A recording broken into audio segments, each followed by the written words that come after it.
Imaginez un instant que tout ce que vous croyez avoir surmonté dans votre passé n'a jamais vraiment disparu.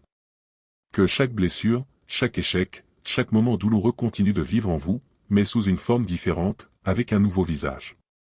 Si je vous disais que votre passé ne se contente pas de vous suivre, mais qu'il orchestre secrètement votre présent et façonne votre avenir.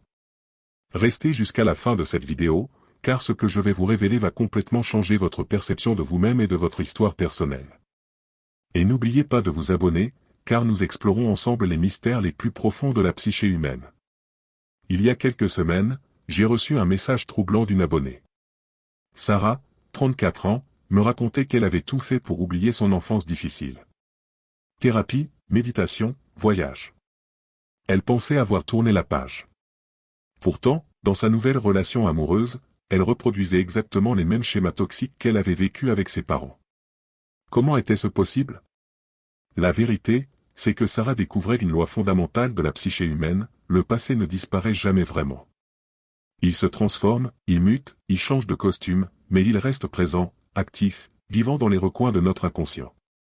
Pensez à votre propre vie. Combien de fois avez-vous eu l'impression de revivre la même situation, encore et encore? Cette sensation de déjà-vu émotionnel, cette répétition de patterns que vous croyez avoir brisés. Ce n'est pas de la malchance. C'est votre passé qui porte de nouveaux masques. Les neurosciences nous l'enseignent aujourd'hui, nos expériences passées créent des autoroutes neuronales, des chemins privilégiés dans notre cerveau. Ces chemins ne s'effacent pas avec le temps.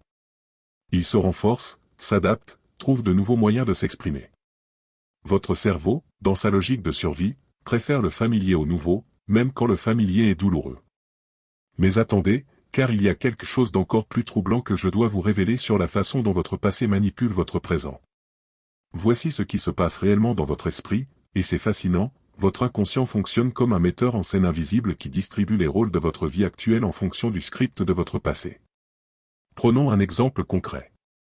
Marc, 42 ans, entrepreneur à succès, me consultait parce qu'il sabotait systématiquement ses projets juste avant qu'ils n'aboutissent. En explorant son histoire, nous avons découvert qu'à 8 ans, chaque fois qu'il réussissait quelque chose, son père critiquait violemment sa performance. L'enfant Marc avait inconsciemment appris que le succès équivalait à la punition. 40 ans plus tard, Marc n'avait aucun souvenir conscient de ces épisodes. Pourtant, à chaque approche du succès, son inconscient activait le même mécanisme de protection, l'auto-sabotage préventif. Le passé avait simplement changé de masque. Il ne s'exprimait plus par la voix du père, mais par les actions de l'adulte. C'est le génie terrifiant de notre psyché, elle préserve nos blessures en les déguisant. Votre peur de l'abandon peut se transformer en contrôle excessif. Votre sentiment d'injustice enfantine peut devenir une hypersensibilité aux critiques. Votre besoin d'amour non comblé peut se muer en perfectionnisme maladif. Le passé ne répète jamais exactement la même mélodie, mais il joue toujours la même partition. Il change d'instrument, de rythme, de tonalité, mais le thème reste identique. Et nous dansons sur cette musique sans même nous rendre compte que nous connaissons déjà les pas. Mais voici le plus troublant, nous ne sommes pas seulement les victimes de cette répétition, nous en sommes aussi les complices actifs. Et je vais vous expliquer pourquoi. Voici une vérité qui va peut-être vous choquer, nous recréons inconsciemment les conditions de notre passé parce que, aussi douloureuse soit-elle, elle nous procure un sentiment de cohérence et de prévisibilité. Imaginez Julie, 29 ans, qui a grandi avec une mère très critique. Aujourd'hui, elle attire systématiquement des partenaires qui la dévalorisent. Pourquoi? Parce que son cerveau reconnaît ce pattern comme « normal ».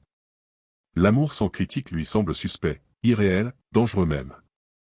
Son inconscient préfère la souffrance familière à l'inconnu potentiellement menaçant.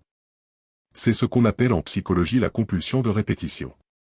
Nous sommes magnétiquement attirés vers ce qui ressemble à notre histoire, même quand cette histoire nous a fait mal. C'est notre façon inconsciente de tenter de maîtriser ce qui nous a échappé dans le passé. L'enfant qui a vécu le rejet va devenir l'adulte qui choisit des personnes indisponibles, espérant secrètement réussir cette fois à être aimé.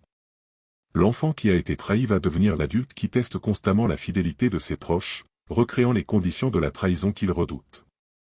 Le passé change de masque, mais il garde le même objectif, nous maintenir dans un territoire connu, même si ce territoire est un champ de bataille. Parce que pour notre cerveau primitif, le connu égale la survie, même quand le connu nous détruit à petit feu.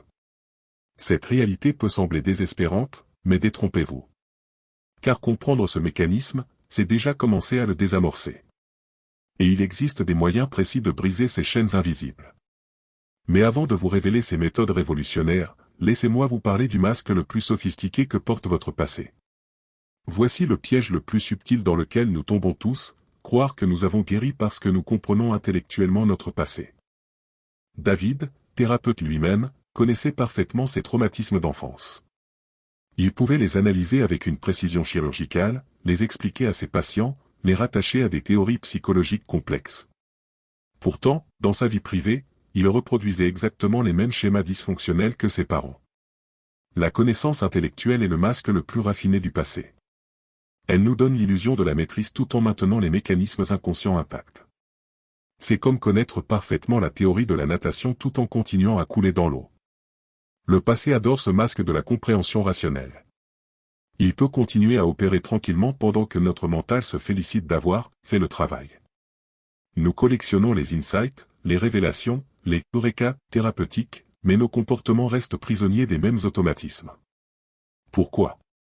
Parce que la véritable transformation ne se passe pas dans le mental, mais dans le corps, dans l'émotion, dans l'expérience vécue.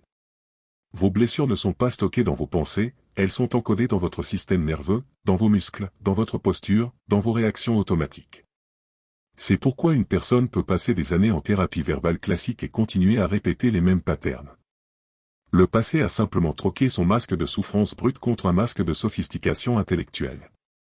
Mais alors, comment fait-on pour vraiment s'en libérer? Comment démasque-t-on définitivement le passé? La réponse va vous surprendre. La véritable libération commence quand vous cessez de fuir votre passé ou de le combattre, et que vous apprenez à le reconnaître dans ses nouvelles formes. Première étape, développer ce que j'appelle la vigilance du pattern. Au lieu d'essayer d'oublier ou de guérir vos blessures, observez comment elles se manifestent aujourd'hui. Quand vous ressentez une émotion disproportionnée, une réaction excessive, une tension inexpliquée, demandez-vous, quel masque porte mon passé en ce moment? Marine, 36 ans, a découvert que sa tendance à tout contrôler dans ses projets professionnels était en fait son ancien sentiment d'impuissance face à l'alcoolisme de son père qui portait un nouveau masque. Cette prise de conscience lui a permis d'adapter sa réponse au lieu de subir sa compulsion. Deuxième étape, travaillez avec votre corps, pas seulement avec votre mental. Vos traumatismes vivent dans vos tensions musculaires, votre respiration, votre posture. Technique de respiration, mouvement conscient, travail corporel, tout ce qui permet de libérer l'émotion figée dans le tissu vivant de votre être. Troisième étape, créez de nouveaux patterns consciemment. Au lieu de laisser votre passé choisir automatiquement vos réactions, entraînez-vous à répondre différemment aux situations déclencheuses. C'est un travail de reconditionnement progressif qui demande de la patience et de la bienveillance envers vous-même. Quatrième étape, acceptez que la guérison n'est pas un état final, mais un processus dynamique. Votre passé continuera à porter de nouveaux masques tout au long de votre vie. L'objectif n'est pas de l'éliminer, mais d'apprendre à danser avec lui consciemment plutôt que d'être dansé par lui inconsciemment. Le passé ne passe jamais, c'est vrai. Mais il peut devenir un allié au lieu d'un geôlier. Il peut devenir une source de sagesse au lieu d'une source de souffrance. Tout dépend de votre niveau de conscience et de votre capacité à voir au-delà des masques. Et maintenant, laissez-moi vous révéler le secret le plus puissant pour transformer votre relation au passé. Voici le secret que très peu de personnes connaissent, vous n'êtes pas condamné à subir votre passé, vous pouvez le réécrire. Non, je ne parle pas de déni ou de fantasme. Je parle d'une capacité neurologique réelle que possède votre cerveau, la reconsolidation des souvenirs. Chaque fois que vous accédez à un souvenir, votre cerveau le remet en chantier. Il peut être modifié, nuancé, enrichi de nouvelles perspectives. C'est ce qui s'est passé avec Emma. À 45 ans, elle portait encore la blessure d'avoir été l'enfant invisible dans sa famille nombreuse. Mais en revisitant cette expérience avec ses outils d'adulte, elle a réalisé que cette solitude forcée avait développé en elle une capacité d'introspection et d'autonomie exceptionnelle. Elle a littéralement réécrit la signification de son histoire. Votre passé n'est pas un fait figé, c'est une interprétation vivante. Et vous êtes l'auteur de cette interprétation. Vous pouvez choisir de voir vos blessures comme des fatalités ou comme des initiations. Vos échecs comme des punitions ou comme des enseignements. Vos manques comme des vides ou comme des espaces de croissance. Le passé continuera à porter des masques, mais vous pouvez devenir le metteur en scène conscient du théâtre de votre vie. Au lieu de subir les répétitions, vous pouvez les transformer en variations créatives sur le thème de votre existence. Le passé ne passe jamais, il ne fait que changer de masque. Cette vérité peut être terrifiante ou libératrice, selon la perspective que vous choisissez d'adopter. Si vous vous reconnaissez dans ces mécanismes, si vous avez l'impression de tourner en rond dans certains aspects de votre vie, sachez que vous n'êtes pas seul et que ce n'est pas une fatalité. La prise de conscience est déjà le premier pas vers la transformation. Dans les prochaines vidéos, j'approfondirai chacune des techniques que j'ai évoquées aujourd'hui. Comment développer cette vigilance du pattern, comment travailler avec votre corps pour libérer les mémoires cellulaires, comment réécrire consciemment votre histoire personnelle. Si cette vidéo vous a apporté des éclairages, pensez à liker et à vous abonner pour ne manquer aucun de mes contenus. Vos likes et vos abonnements m'aident énormément à continuer ce travail de transmission. Et surtout, dites-moi en commentaire, quel masque porte votre passé en ce moment.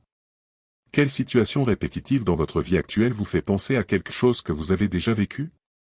Vos partages enrichissent notre communauté et peuvent aider d'autres personnes qui vivent la même chose. Prenez soin de vous, et souvenez-vous, connaître les masques de votre passé, c'est déjà commencer à les faire tomber. À bientôt pour une nouvelle exploration des mystères de l'âme humaine.